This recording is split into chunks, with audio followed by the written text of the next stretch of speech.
16 বছরের নিরন্তর সংগ্রাম, যে সংগ্রামের প্রধান নেতৃত্ব যিনি দিয়েছেন, যিনি ছিলেন আমাদের প্রত্যেকটি সংগ্রামের প্রেরণার উৎসস্থল, দেশনেত্রী বেগম খালেদা জিয়া, আজকে যিনি প্রধান অতিথি।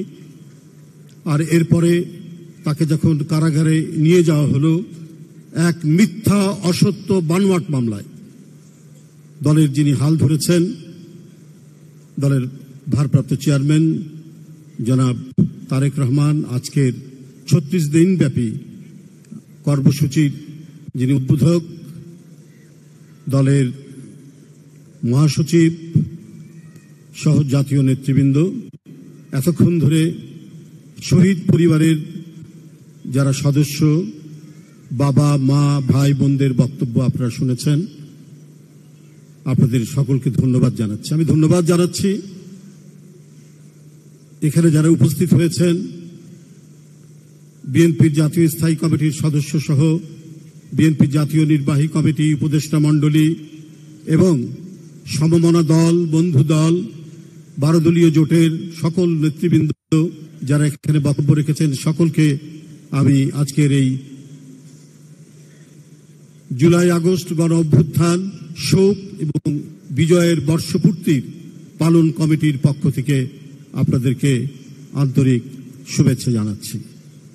আমি শুভেচ্ছা জানাচ্ছি যাদের জন্য আজকের এই উদ্বোধনী অনুষ্ঠান, যাদের সম্মানে আজকের এই উদ্বোধনী অনুষ্ঠান, সেই সমস্ত শহীদ পরিবারের সদস্যদের, যারা তাদের বিশাল সম্পদ হারিয়ে, সন্তান হারিয়ে, পিতাকে হারিয়ে, স্বামীকে হারিয়ে আজকে অনেকেই নিঃস্ব হয়েছেন, যে কথা মহাসচিব বলেছেন, আজকে অনেকেই সহাল সম্বলহীন। কিন্তু তাদের মহিমান্বিত আত্মদানের মধ্যে দিয়ে আমরা একটি ভয়ঙ্কর ফ্যাসিবাদের পতন ঘটিয়ে কিছুটা হলেও স্বস্তির পরিবেশ এবং কিছুটা মুক্ত নিঃশ্বাস নিতে পারছি। আমি তাদেরকেও আন্তরিক প্রীতি এবং শুভেচ্ছা জানাচ্ছি। আমি বলেছি আমি কোনো কথাই বলবো না।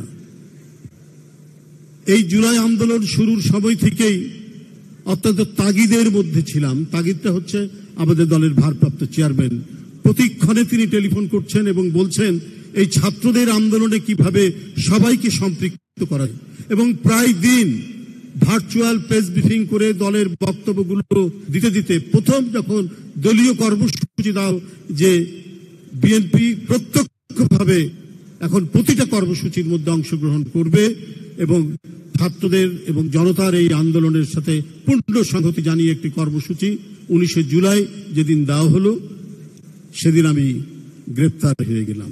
এই যে সময়, এই সময়ের মধ্যে আবু সাইদের লাশ দেখেছি, এই সময়ের মধ্যে আরো অনেকের লাশ দেখেছি। আমি শুধু যে লাশ আর যে গুলির শব্দ শুনেছি, আমার দুটো কথা মনে পড়েছে, জাস্ট দুটো লাইন। এই শহরে পাখিরা ঘুমায় গুলির শব্দে, এই শহরে ছাত্ররা পড়ে থাকে মগজ ভর্তি বারুদের গন্ধে। এই ছিল জুলাই আন্দোলনের প্রকৃত রূপ। আর এই রূপ দেখেই কারাগারে চলে গেলাম। কারাগারে গিয়েই ঢোকার সাথে রাত 12টার সময় দেখি নজরুল ভাই খুব মৃদু কণ্ঠে আমাকে ডাকছেন, রিজভি রিজভি বলে। তখন বুঝলাম যে আর কারো নিস্তার নেই, সরকার সে টলমল করে উঠেছে যে নজরুল ভাইয়ের মতো একজন অসুস্থ মানুষকে যদি এভাবে নিয়ে আসে।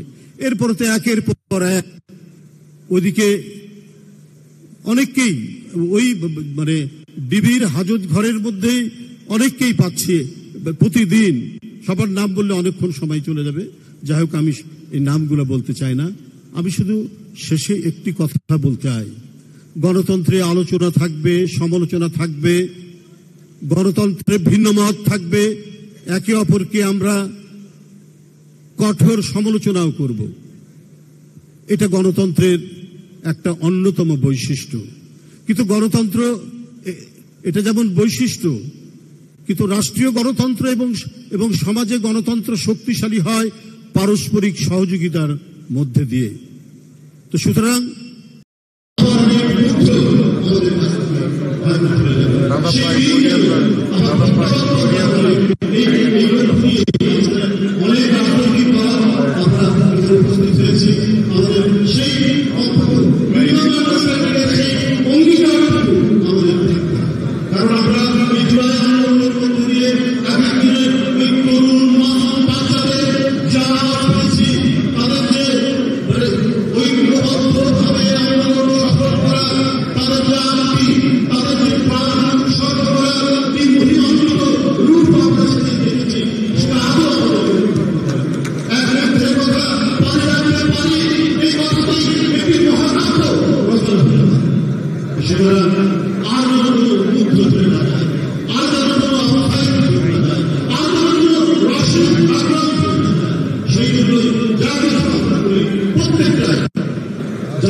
আপনাদের সকলকে ধন্যবাদ।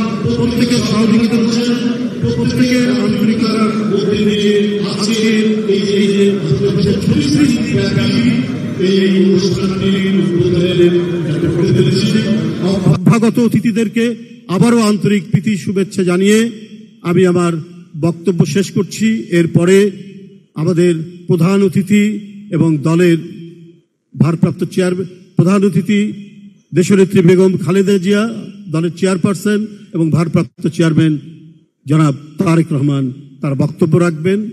এরপরে আমাদের আজকের অনুষ্ঠান আজকের মতো শেষ হবে। এরপরে আমাদের ধারাবাহিক আরো কর্মসূচি আছে। সবাই ভালো থাকবেন। খোদা হাফেজ। বাংলাদেশ জিন্দাবাদ। এবং যারা গণমাধ্যমের সাংবাদিকরা গত কয়েকদিন ধরে আমাদের বক্তব্য ধারণ করেছেন, সেটাকে প্রচার করেছেন, গণমাধ্যমের সাংবাদিক ভাইদেরকেও আমি আমার আন্তরিক প্রীতি শুভেচ্ছা জানিয়ে আমার বক্তব্য শেষ করছি।